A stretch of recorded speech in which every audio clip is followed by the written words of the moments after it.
Welcome to the short lecture on the research project. Here I'll offer you some tips about ways to go about research for your final project and some things to remember when doing so. Also some tips on citation and bibliography style. So it'll be a short video and I'll have a bunch of links on Canvas for you to follow up if you have any more questions.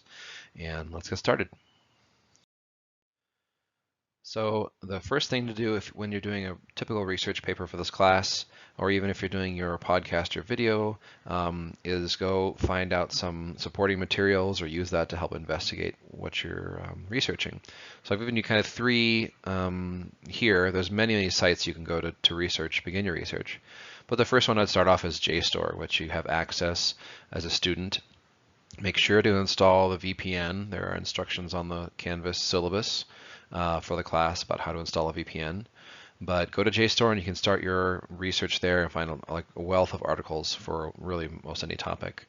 And there's also the American Memory website by the Library of Congress, and also a Wikipedia page on digital musical documents. And I'll go into each. I'll show you examples of each of these and how to navigate them and how they might help you. So JSTOR is, again, like the place I would say start off right away if you haven't already, starting looking for articles about your research topic. This is kind of the first home page you'll see, and it's best to start off by even going to the advanced search. So click advanced search and it'll give you something like this. And you can filter through keyword and add as many keywords as you want. If you're getting way too many hits in your search, then maybe try to filter with more keywords or filter by item type. So generally I would click articles, would typically like down here, articles, or books if you want to go to the library and check those out. You can also filter by publication date. And I'll make sure you always have the content I can access as your access type, because you don't want to get hits for articles you can't access as a student. And again, you make sure you're using your VPN so you can get access to JSTOR and access to the articles through the area library. You can also filter out by the journal types. So if you go scroll down on the advanced search page, you can look at the different journals you can filter out. So if you're getting way too many hits, you can scroll down and look at music, and you can click just all the music journals, or you can even go under the music journals and select specific journals like ethnomusicology, like the British Forum for Ethnomusicology, etc. So a bunch of different journals you can narrow your search by, or you can do performing arts, or if your topic has something to do with physics or philosophy, etc. You can narrow your search that way. So again, filtering by journal or category really might help you narrow down your search if you're having too many hits in your search category with JSTOR. Another page you can go to is the American Library of Congress, American Memory through the Library of Congress. And this has a really great collection of documents, of recordings, of some videos, but audio recordings, lots of documents about really a lot of things in American history. So if you're doing a paper that has anything to do with American music, I would start going here. And again, I'll have links to this site on the Canvas page. But really, once you click on these many topics, you can get really in-depth looks at some really great source documents that will help make your paper come alive, maybe give you some information, but also maybe give you access to different images and or recordings that might really help you in your research. And another page you might want to look at is if you're looking at something, depends on what you're researching, but there's a Wikipedia page listing kind of online digital document libraries, and some of them may pertain to you, some of them may not, but it's a good place to start, at least if you're looking for document libraries for music or etc. So it all depends on what your research topic is, but these are kind of three places to start. Absolutely start with JSTOR. You can look at the American Library of Congress and look at Wikipedia as well. But we're looking for scholarly resources for your research paper, not just random websites, although sometimes websites have great information, so you can definitely use them as sources as well, and we'll talk about that in a second. In terms of citation style, the Chicago Manual Style Online gives you it's a great reference for you to look too. So I can also give a link on the homepage for this class to the Chicago Manual of Style. It'll give you kind of the author date sample citations, and so you can kind of use this when you're crafting your final paper to help check your citations. Doesn't matter to me what citation style you use, whether it's MLA or ethnomusicology style or author date style, as in the Chicago style. But make sure you're consistent. So make sure you're always following the same rules, and I'll get upset if you are inconsistent or sloppy in your citation and reference styles. But so the Chicago Manual style is a great place to start, and I'll give some other examples from the ethnomusicology style too. So the way I've been kind of pushing in this class is a slightly modified author date style. And for citations, like quotations, it basically is at the end of the quotation, it's a parentheses, author, date, colon, no space, and the page number, and parentheses, and the punctuation for the sentence. So again, this is the type of citation you'd use for a shorter quotation. And I have an example here from one of the articles you read that I wrote. And it starts off as a quotation mark, your sentence you're quoting, end quotation mark, and notice there's no punctuation inside the quotation mark. And then it ends with a citation style. So parentheses, author's last name, space, the date, colon, no space, page number, and parentheses, then the punctuation. That's how the ethnomusicology style does it, and it's very similar to the author date style you'll find on the Chicago Manual of Style online. It's important to also remember that once you have any quotation, whether or not it's a sentence quotation or a block quotation, not to end with that in your paper or your thoughts. Always follow up in the paragraph with your own thoughts. Never just end with a quotation and move on. You have to give me some more information of why you use this quotation, how it supports your argument, or something further, right? So quotation mark, use a quotation, cite it, and then give me more information beyond that quotation. In terms of block quotations, I've got an example here on the right side of your page.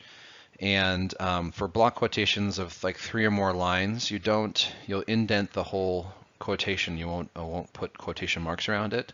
You'll indent it, and then you'll end the quotation, the block quotation, with a punctuation and then citation. Again, here you have punctuation right here and citation, and this is what style you use for a block quotation in the ethnomusicology style. So this is slightly different than the sentence quotation I just discussed, but relatively similar. And again, the block quotation shouldn't be the end of your thoughts. You can have a block quotation of 3 more lines, which is fine, but then you need to continue on with your thoughts in the paragraph. It's not like the end of a paragraph. Make sure you're giving me more information. And if you have any questions about this, you can also contact me on Canvas or through email too.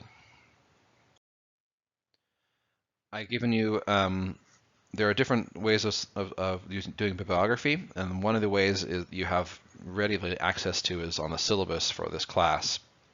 You can either look at the Chicago Manual of Style or look at our syllabus on Canvas, and this will give you a variety of examples of how to do the bibliography, how to write it up. Just note on the syllabus on Canvas, there's no hanging indentation. So if you see here, the first line starts off with the author's last name, comma, their first name, and if there's multiple authors, there's an and then there's the second author's full name, first last name, period, date, period, title, period, the place of publication, and the publishing company, period. That's kind of for a typical book with 2 authors. And you notice how the second line there underneath Blesser is indented. That's called a hanging indentation. And again, that's the kind of style I prefer. But whatever bibliography style you use, make sure you're consistent. But again, if you look on the Canvas site, there are no hanging indents because of the website formatting. I couldn't easily do that. So this is an example of the first 2 lines is an example of the kind of a multiple author book.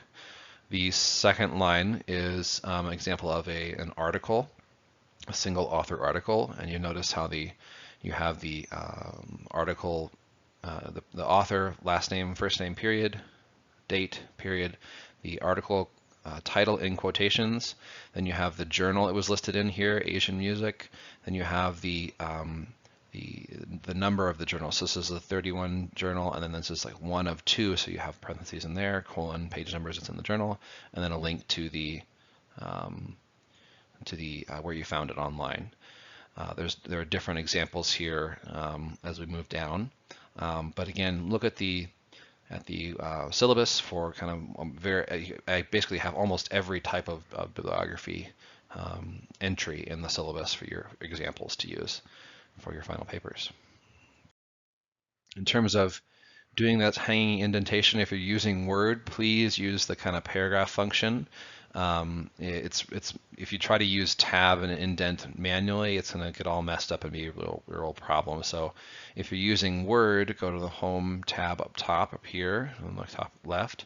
Make sure you then click on the paragraph button here, and it'll bring open the kind of indents and spacing. And then you choose for your bibliography, when you want hanging indentation, you choose this special, and it'll do hanging, and then click OK, and it should give you the kind of automatic formatting you need for the hanging indentation. It should from there on out. So please use that function. That'll just keep everything a lot easier. It's a lot easier and quicker to do that than it is manually trying to manage your bibliography. So I want to just spend a few minutes here talking about why it's important that we complete the citations. Why is it such a big deal to do citations and things like that in your class papers? For a long time in Western in Western scholarship history, citations weren't a big deal. You could pretty much wholesale copy other people's writing and just call it your own, and people would have to just deal with that. Thankfully, that is no longer the case. Some of the reasons why is because it's really difficult to kind of trace back and find the correct information, find out who did things, and kind of follow the kind of path of knowledge if you don't have some sort of citation system. So what I'm asking you to do for this class is really kind of when you quote things, when you kind of paraphrase the ideas, is to cite those scholars and cite where you got that information from. This is really key for our society to function. Like a lot of in many ways, the citations give us a way to kind of trace knowledge and also kind of rely on experts and then also kind of verify those claims that people are making. So that's really important. I always have to talk about plagiarism. I'll talk about in the next few slides here. But if you have any questions about proper citation format, I know I've gone over a few of them in this video. If you have any questions about citation format or questions about it at all, please email me. Again, I always mention this, that you look really smart if you use really good citations, and if you try to kind of weasel around and plagiarize, it's not a good thing. So there are many resources out there for you as students to use, so you can really help yourself avoid plagiarism. For the most part, this plagiarism doesn't happen just on randomly and by accident. It happens kind of people really trying to hide the fact that they're actually using somebody else's work that is not their own. But you can go to the Writing Center. They have a lot of different resources to kind of help you avoid plagiarism. For the most part, it's kind of a matter of intention for me. If you accidentally don't cite something and I find out about it, I'll ask you about it for sure, but it's not something to be worried about. It's really, I just want to get it across to you. It's really important you don't go out and try to copy things from the internet, copy things from books, copy from your other papers, etc., and try to reuse them in class. That's a big no-no. But again, the Writing Center has a lot of resources. If you have any questions, again, contact me or contact the Writing Center. They can help you out with those the ways to kind of avoid plagiarism. And as you can see from this resource from the Writing Center, that's kind of second page of the handout they gave you from the previous slide. The 3 ways to avoid plagiarism are just crediting the original author in your text, and that could be either by using quotations or kind of quotations and citations, or if you're using paraphrasing, if you're using these authors' ideas and kind of putting in your own words, it's still important to kind of provide a citation for all that information.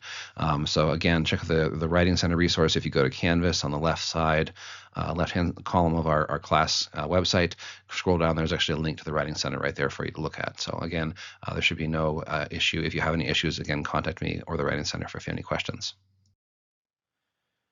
If for all the papers, if you're doing any kind of ethnographic paper, just remember the lecture I did on ethnographic tools. Just remember to take contemporaneous written notes. Take written notes after you've done the kind of ethnographic interview or observation. Make sure to try and do audio and video recordings as much as you can. You can include them in your paper. You can include links to them if you want to upload them to YouTube. And make sure you include any accompanying media like flyers or anything else you can get from the interview and or observations you've done for your ethnographic paper. There are a few free tools out there, and there are many tools out there for you to use in creating your podcasts and videos. One audio tool, which is it's free, open source, and is called Audacity. So if you just search for Audacity online, you can get this nice audio tool. You can record, you can edit, you can clip, you can do all sorts of things in this. It's a very simple interface. That's a great way to kind of help create your podcast if you have no other software you normally use. You can also use PowerPoint, as I'm doing here for these lectures. You can use PowerPoint, you make a PowerPoint show, and you can record over the PowerPoint show by using slide recording, and you can also do screen recording. And if this is a little bit more, you have to maybe look online for some tutorials on how to start a recording slideshow if you're using PowerPoint to do your podcast video. But whatever software you use, just make sure it looks clean and nice in the end, and it doesn't really matter what you use as long as we can all view it and it looks a little bit polished. And this is just a couple of reminders about when you're doing your final project, kind of some of the different formats and how you might run afoul of certain laws and rules if you don't do it correctly. So the first thing to remember is you're going to be uploading your paper and or script to Canvas. If you're doing a traditional research paper, ethnographic paper, etc., you won't have much of an issue uploading your document to Canvas. If you're doing a podcast or video, which can be really fun, but they are maybe possibly a little bit more work. But if you're doing a podcast or video, remember that you're going to be, if you upload it to Canvas, there won't be any issues with copyright restrictions and things like that. Remember to do this early. Don't wait to the very, very last minute, the last day of when the project is due to try to upload your video, because oftentimes the servers for Canvas are pretty overloaded, and you may have some issues with that. So make sure you upload it a day or two early, so you have time to work out any issues. If you do upload your project to YouTube, which is a perfectly acceptable way of doing it, make sure you're provide that script, that written document on Canvas for me to read through as I'm listening to your video or podcast. But if you do upload it to YouTube, then you really have to worry about copyright restrictions. If you're putting in music, videos, etc., into your podcast or video, you have to be aware of those things. And so, just because you're a student or doing a project for class doesn't kind of exempt you from those copyright issues and restrictions that will certainly be present on YouTube. So remember that it's very important. I would just say, for the most part, you're going to be fine, including videos and audio recordings in your project, your video or podcast project. For me, if you upload it to Canvas, just be aware of if you're uploading it to YouTube, you have other issues. So as a reminder, if you're watching this video on the date of the of the project approval, you should be having already started that process. To receive kind of approval from me, I want to see kind of several things. I want to see a really solid thesis. I want to see that you kind of contextualize your idea. You told me kind of why it's important to study, and I also want to see a few different scholarly sources that you may or may not use. You may use in your research. That's what I'll need to see before I give you approval. So certainly email these ideas to me if you are listening to this video before the project approval date. Make sure you start the process early. If you're listening to it on the project approval date, then make sure you start the process right now, because it takes oftentimes a few email exchanges for us to kind of arrive at a very solid thesis that you're comfortable with, and I'm comfortable that you'll be able to accomplish, etc. So make sure you start the project approval process early. If you haven't, then make sure you start it right away. So thanks very much. I look forward to seeing all of your project topics, ideas, and things like that. And make sure to contact me if you have any questions or you want to run over things. We can always set up a Zoom meeting, etc. And good luck.